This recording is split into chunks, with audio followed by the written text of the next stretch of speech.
नमस्कार दोस्तों, स्वागत है आपके अपने चैनल विज्ञान कुल में। आज हमारा टॉपिक रहेगा डिस्टेंस एंड डिस्प्लेसमेंट। आगे चल के यही टॉपिक इस मोशन चैप्टर का फंडामेंटल को बिल्ड करने में हमारी मदद करेगा। चलिए देखते हैं डिस्टेंस किसको कहते हैं। डिस्टेंस कहते हैं total path traced between initial and final point by an object which is in motion. यानी कि एक ऑब्जेक्ट पॉइंट ए से पॉइंट बी में जा रहा है, पॉइंट ए से पॉइंट बी में जा रहा है। It is defined as the total path traced between initial and final point by an object which is in motion। यानी कि अगर ऑब्जेक्ट मोशन में है तो ए पॉइंट से बी पॉइंट, मान लीजिए ए है इसका इनिशियल पॉइंट, बी है इसका फाइनल पॉइंट, ए है इसका इनिशियल पॉइंट, बी है इसका फाइनल पॉइंट। इस इनिशियल और फाइनल पॉइंट के बीच में जाने के लिए एक object, obviously that object should be in motion. Moving object जितना पाथ ट्रेस करता है, यानी कि जितना पाथ ट्रेवल करता है, उसको ही हम कहेंगे the distance travel by the object. Suppose मैं ले लेता हूं कि ये ऑब्जेक्ट यहां से 3 मीटर यहां जाता है, उसके बाद 2 मीटर यहां जाता है, उसके बाद 4 मीटर यहां आता है। तो अगर मैं पूछूं कि एक ऐसा पार्टिकल जो कि इस रास्ते से होकर पॉइंट ए इनिशियल पॉइंट से पॉइंट बी फाइनल पॉइंट तक जा रही है, ऐसे किसी ऑब्जेक्ट का टोटल डिस्टेंस ट्रैवल कितना होगा? As for the definition it is the total path trace between initial and final point. यानी कि इनिशियल और फाइनल पॉइंट के बीच में जितना पाथ एक मूविंग ऑब्जेक्ट ट्रैवल करेगा उसी को हम उसका डिस्टेंस कहेंगे। तो इस एग्जाम्पल में जो डिस्टेंस हमारा आ रहा है, देखिए टोटल पाथ ट्रैवल कितना हुआ है, पहले 3 मीटर, उसके बाद 2 मीटर, उसके बाद 4 मीटर। अगर टोटल पाथ ट्रैवल ये है तो टोटल डिस्टेंस इस जर्नी का क्या होगा सर? 9 मीटर। आशा करते हैं दोस्तों आप समझ पाए। इसको और अच्छी तरीके से देखें तो एक्चुअली मैं ये कहना चाहता हूँ कि टोटल पाथ ट्रैवल मतलब पहले 3 मीटर, उसके बाद 2 मीटर, उसके बाद 4 मीटर, तो टोटल हमारा जो डिस्टेंस कवर है दैट इज 9 मीटर्स। आशा करते हैं दोस्तों कि इस डिस्टेंस को आप समझ पाए हो। दोस्तों डिस्टेंस के बारे में और कुछ चीज हमें बतानी है और आपको जानना बहुत जरूरी है कि distance it is the total path travel, यानी कि कितना पाथ ट्रेवल किया है एक मूविंग ऑब्जेक्ट ने एक पॉइंट से दूसरे पॉइंट से जाने के लिए, इसको हम डिस्टेंस कहेंगे। जैसे कि ये ऑब्जेक्ट अगर ये पाथ ना लेके सीधा यहां से 3 मीटर, यहां से 5 मीटर और यहां से 4 मीटर, यानी कि सपोज पॉइंट ए, वही पॉइंट ए से पॉइंट बी तक उसको जाना था, पर उसने ये पाथ ना लेके जहां पर उसको 9 मीटर डिस्टेंस ट्रैवल करना पड़ता, उसने ये इस पाथ का सहारा लिया, इस पाथ का सहारा लिया। पहले 3 मीटर नीचे गया, उसके बाद 5 मीटर ऊपर गया, उसके बाद 4 मीटर जाके बी में अपनी जर्नी को खत्म किया। ऐसे सिचुएशन में जो टोटल डिस्टेंस होगा उसका, जो टोटल डिस्टेंस होगा दैट इज, टोटल डिस्टेंस जो होगा that is total path travel, पहले 3 मीटर, उसके बाद 5 मीटर, उसके बाद 4 मीटर, तो टोटल डिस्टेंस ट्रैवल यहां पे हो गया 12 मीटर। आशा करते हैं इस एग्जांपल को आप समझ पाए हैं। नेक्स्ट एग्जांपल देता हूं। मान लीजिए उसको पॉइंट ए से पॉइंट बी तक जाना है, तो उसने पॉइंट ए से सीधा यहां आया 7 मीटर दूरी तय करके, और वहां से 3 मीटर दूरी तय करके वो पॉइंट बी तक चला गया। तो ये है पहला डिस्टेंस, ये है दूसरा और ये है तीसरा। इस टाइम डिस्टेंस ट्रैवल कितना होगा? इस टाइम डिस्टेंस ट्रैवल कितना होगा? देखिए 7 मीटर और उसके बाद 3 मीटर, तो total path traced between initial and final point will be 7 metres plus 3 metres, it will be 10 metres. तो एक्चुअली मैं कहना क्या चाहता हूं वो इंपॉर्टेंट है। यहां पे मैं डिस्टेंस के डेफिनेशन को मैंने आपको बता दिया, मैंने आपको डिस्टेंस का डेफिनेशन बता दिया कि that is the total path traced between initial and the final point by an object which is in motion. और मैंने दिखाया कि ये एक इनिशियल पॉइंट है, ये एक फाइनल पॉइंट है।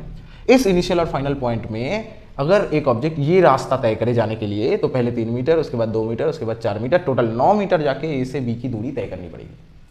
पर अगर ऑब्जेक्ट ये दूरी ले ले कि पहले 3 मीटर, उसके बाद 5 मीटर ऊपर, उसके बाद 4 मीटर करके फिर पॉइंट बी तक पहुंचे, ऐसे सिचुएशन में total path travels between initial and final point is 3 metres plus 5 metres plus 4 metres equal to 12 metres.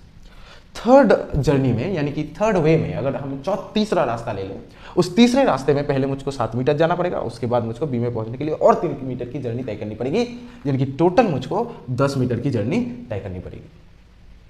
यानी कि मैं दोस्तों आपको यह समझाना चाहता हूं कि distance is a path dependent function. Distance is always path dependent. Why?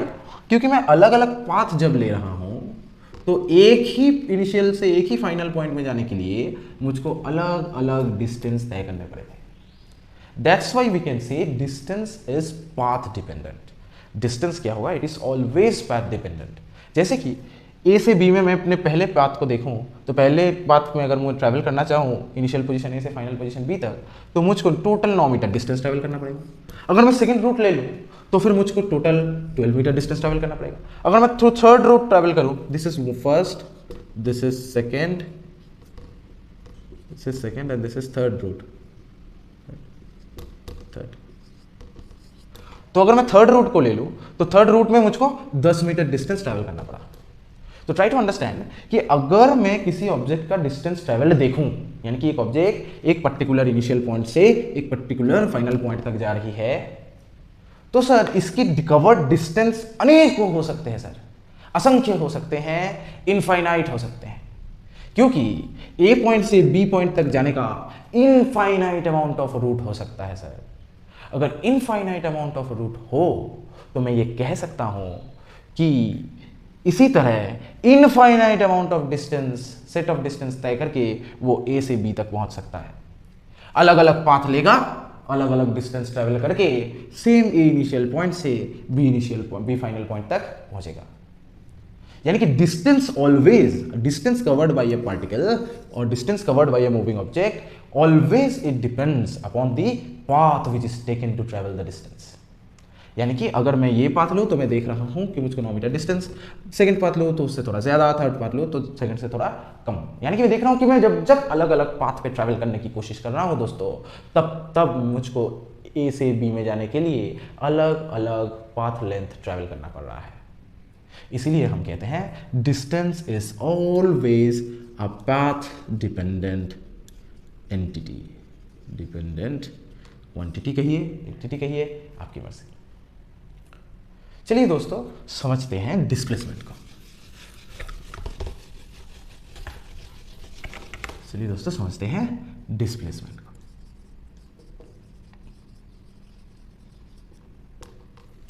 Displacement number displacement का जो डेफिनेशन दिया है that is the shortest, it is the shortest straight line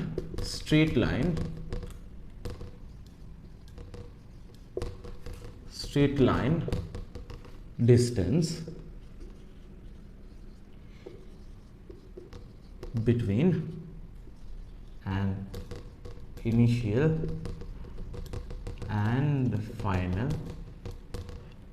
point। यानी कि अगर आपको वही पॉइंट ए से, जो कि आपका इनिशियल पॉइंट है, पॉइंट बी तक जाना है जो कि आपका फाइनल पॉइंट है। दोस्तों अगर मैं डिस्टेंस कहता तो न्यूमरस, असंख्य, इनफाइनाइट अमाउंट ऑफ रूट हमारे लिए पॉसिबल था पॉइंट ए से पॉइंट बी में जाने के लिए। इसीलिए तो डिस्टेंस एक पाथ डिपेंडेंट फंक्शन था। अलग अलग पाथ में मैं अगर जाऊं तो अलग अलग डिस्टेंस मुझको ट्रैवल करना पड़ेगा। पर यहां पे डिस्प्लेसमेंट कहता है कि it is the shortest straight line distance, यानी कि ये भी डिस्टेंस है sir, but it is the shortest straight line distance between an initial and a final position. यानी कि इनिशियल और फाइनल पोजीशन के बीच में नो मैटर आप कौन सा रूट तय किए हो, पर अगर आप आपका डिस्प्लेसमेंट निकालना चाहते हो तो आपको इनिशियल और फाइनल पॉइंट के बीच का शॉर्टेस्ट स्ट्रेट लाइन डिस्टेंस निकालना पड़ेगा। तभी आप बता सकते हो कि आपका डिस्प्लेसमेंट कितना हुआ है। यानी कि मान लीजिए आपको ए से बी तक जाना है, तो आप अगर ए से बी का शॉर्टेस्ट स्ट्रेट लाइन का लेंथ हुआ 20 मीटर्स, तो आपका जो डिस्प्लेसमेंट है that will be also 20 metres. आशा करते हैं कि हम आपको ये बात समझा पाए हैं दोस्तों। इसके बाद चलिए चलते हैं डिस्टेंस और डिस्प्लेसमेंट में हमको कभी कोई प्रॉब्लम ना हो तो डिस्टेंस के साथ कंपैरेटिवली हम डिस्प्लेसमेंट को स्टडी करेंगे। कैसे? मान लीजिए कि पॉइंट ए से आपको पॉइंट बी तक जाना है, तो आप ये पाथ ले सकते हैं, मान लीजिए इस पाथ के दौरान आपको टोटल 40 मीटर्स पाथ को ट्रैवल करना पड़ा। कितना पाथ को ट्रैवल करना पड़ा? 40 मीटर्स। अब मैं ऐसे सिचुएशन में आपसे पूछूंगा कि आपका टोटल डिस्टेंस ट्रैवल कितना है, आपका टोटल डिस्टेंस ट्रैवल कितना है। तो आप मुझको कहोगे हंसते हुए कि ओके, ए से बी तक जाना था, इनिशियल पॉइंट था ए, फाइनल पॉइंट था बी, तो मैंने ये रूट लिया और during the journey through this route I covered a path length of 40 meters. I covered a path length of 40 meters between this initial and final position. So as per the definition of distance is concerned, इसका travel distance कितना होगा sir? Total path जो इसने travels किया है that is 40 metres, that is 40 metres. पर अगर मैं पूछूं इस सेम जर्नी के लिए इस ऑब्जेक्ट का जो ऑब्जेक्ट मूव कर रहा है इस सेम रूट ऑफ जर्नी के लिए, मतलब ये 40 मीटर का रूट तय करके ही यहाँ पहुँचेगा, 40 मीटर का ये डिस्टेंस तय करके ही ए से बी तक पहुँचेगा। पर अगर इस सिचुएशन में भी मैं बोलूँ कि इस ऑब्जेक्ट का जो मूव कर रहा है एक पर्टिकुलर रूट से उसका डिस्प्लेसमेंट कितना हुआ, यानी कि कहाँ था, कहाँ से कहाँ हट गया, कहाँ से कहाँ डिस्प्लेस हो गया, इसको देखने के लिए हमको हर वक्त ए से बी का शॉर्टेस्ट स्ट्रेट लाइन डिस्टेंस को जज करना पड़ेगा। यानी कि हो सकता है कि मैंने इस पाथ को लिया है जिसके लिए मुझको टोटल 40 मीटर डिस्टेंस ट्रैवल करना पड़ा, पर अगर कोई मुझसे पूछे कि इस दौरान मेरा डिस्प्लेसमेंट कितना हुआ, तो वो 40 मीटर्स नहीं होगा। 40 मीटर्स तो है कितना पाथ ट्रैवल करके मैं गया, द टोटल ट्रैवल्ड पाथ। वो अलग अलग रूट लेता मैं ए से बी से जाने के लिए, ए से बी तक जाने के लिए, तो अलग अलग पाथ मुझको ट्रैवल करने पड़ते हैं, दैट इज द डिस्टेंस, अलग अलग डिस्टेंस मुझको ट्रैवल करने पड़ते हैं। थिंक अबाउट द डिस्प्लेसमेंट, यानी कि मुझको पूछ रहा है कि ये यहां था, यहां से डिस्प्लेस्ड होके कहां गया, कितने दूर डिस्प्लेस होके गया। तो इसको जानने के लिए the shortest straight line distance, यानी कि the shortest straight line distance between initial and final point that is 20 metres. अगर मैं बोलूं कि ये ऑब्जेक्ट यहां से घूम के वहां चल के यहां आ गया, टोटल 35 मीटर डिस्टेंस उसने कवर किया, पाथ लेंथ कवर किया, तो ट्रैवल डिस्टेंस कितना होगा सेकंड सिचुएशन में? 35 मीटर्स। पर अगर इस सिचुएशन में भी मैं बोलूं कि बताओ कि ए से बी तक जाने के बाद एक पार्टिकल जो मूव कर रहा था जिसने एक 35 मीटर पाथ लेंथ का डिस्टेंस कर्व पाथ के डिस्टेंस को ट्रैवल किया, उसका टोटल डिस्प्लेसमेंट कितना हुआ, यानी कि वो यहाँ था, वो यहाँ पहुँचा, तो कितना दूर तक उसका डिस्प्लेसमेंट हुआ, ये बताने के लिए सर वही the straight line distance between the initial point and final point, the shortest straight line distance between the initial and final point that is 20 metres, यानी कि डिस्प्लेसमेंट तो 20 मीटर्स ही रहेगा। आशा करते हैं डिस्टेंस और डिस्प्लेसमेंट का फंडामेंटल डेफिनेशन और उनकी कंपैरेटिव स्टडी करके हम दोनों क्वांटिटी को अच्छी तरीके से समझ पाए हैं। चलिए दोस्तों, अभी हमारा सेकंड भाग आएगा आज के लेक्चर का, दैट इज हम देखेंगे कि डिस्टेंस और डिस्प्लेसमेंट में कंपेयर करेंगे और देखेंगे कि कौन सा स्केलर क्वांटिटी है और कौन सा वेक्टर क्वांटिटी है। तो चलिए चलते हैं उसको समझने के लिए।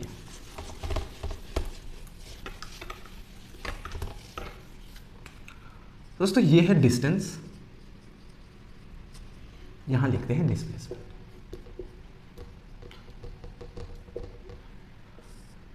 दोस्तों अगर स्केलर वेक्टर इन दोनों क्वांटिटी के कंपैरिजन में हम डिस्टेंस और डिस्प्लेसमेंट को स्टडी करें तो हम देखेंगे distance is a scalar quantity, distance is a scalar quantity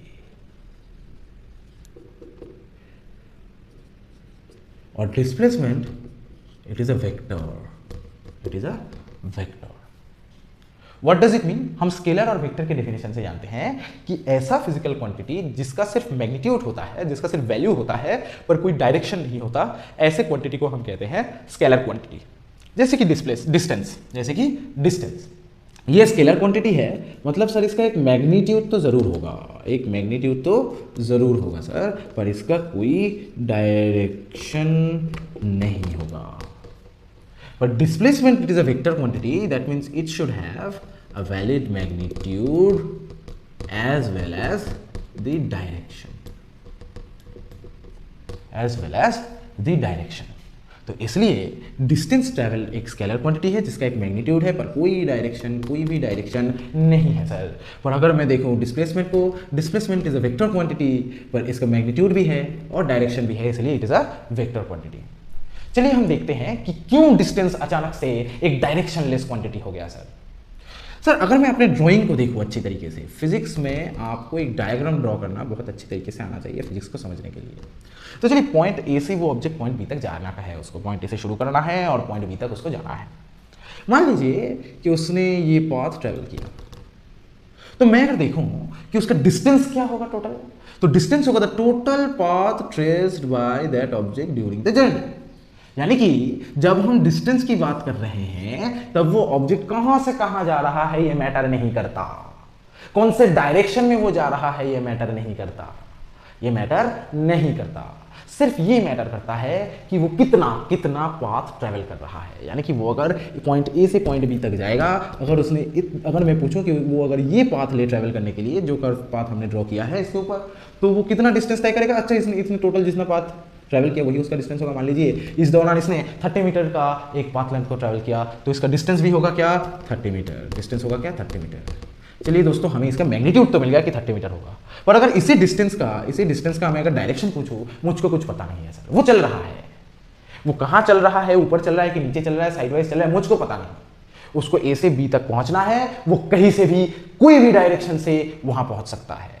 जैसे कि मैं एक बात कहूँ, वो उसको ए से बी तक जाना था, वो यहाँ से यहाँ भी जा सकता है सर, उसके बाद फिर से ऊपर के डायरेक्शन में भी आ सकता है सर, उसके बाद फिर से घूम के यहाँ आ सकता है सर, उसके बाद ये पाथ लेके फिर से बी में जाता है सर, हो ही सकता है।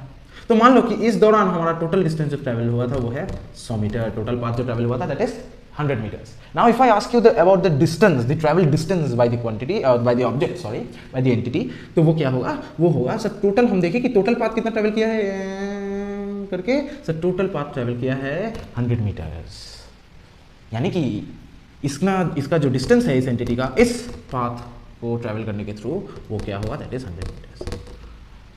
पर क्या यहाँ पे डायरेक्शन स्पेसिफाइड है, उसको तो जाना था यहाँ से यहाँ, वो यहाँ भी जाता है, यहाँ भी जाता है, यहाँ भी जाता है, वहां भी जाता है, ऊपर भी जाता है, नीचे भी जाता है, करके डायरेक्ट यहाँ आया। मतलब सर पाथ आप किसी भी डायरेक्शन से ले सकते हो, path is not a direction specific quantity. Path length को ट्रेवल करने के लिए आप कोई भी डायरेक्शन ले सकते हो सर। आशा करते हैं कि मैं आपको समझा पाया। इसीलिए तो हम कहते थे कि distance is a path dependent entity और पाथ डिपेंडेंट क्वांटिटी, जो डिपेंड करता है कि आप कितने पाथ लिए हो एक इनिशियल पॉइंट से फाइनल पॉइंट तक जाने के लिए। आप अलग अलग पाथ रूट को देखोगे, अलग अलग रूट को देखोगे, अलग अलग रूट में आप ए से बी में जाना चाहोगे तो अलग अलग डिस्टेंस मिलेगा आपको, अलग अलग पाथ ट्रैवल करना पड़ेगा आपको। तो यही था इस चैप्टर का पूरा बेसिक, इस पोर्शन का पूरा बेसिक, जहां पर हम देखते हैं कि डिस्टेंस तो स्केलर क्वांटिटी है, पर वो क्यों है, क्योंकि सर इसमें मैग्नीट्यूड है और दोस्तों इसमें डायरेक्शन नहीं है। पर डायरेक्शन इसमें क्यों नहीं है, अचानक से इसमें डायरेक्शन क्यों नहीं है।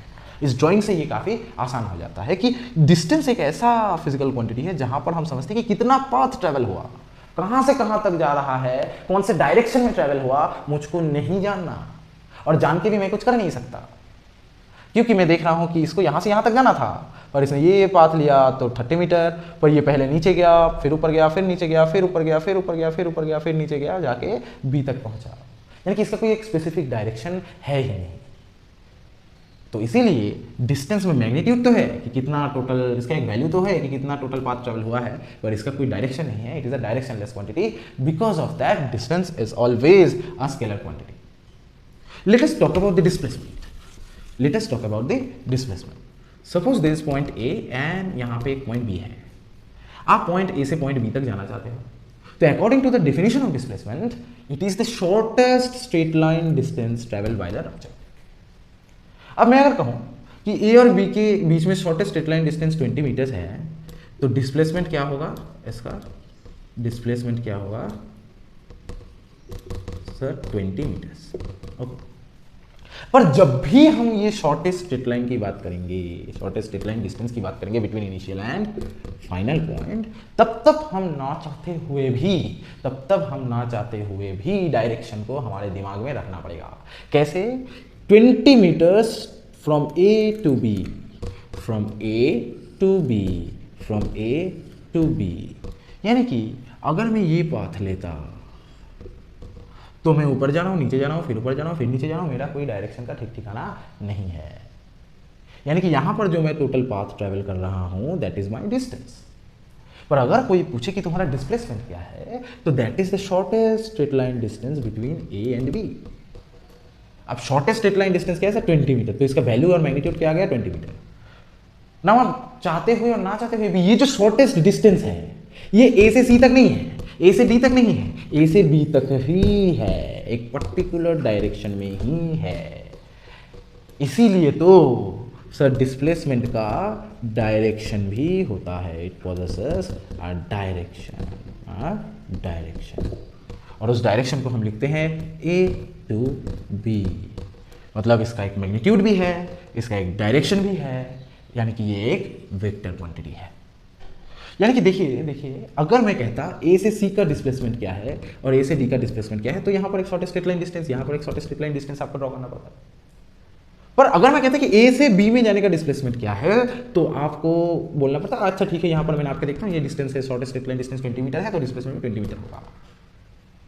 पर डिस्प्लेसमेंट 20 मीटर तब होगा जब आप A से B तक ही आओगे, A से B तक आओगे।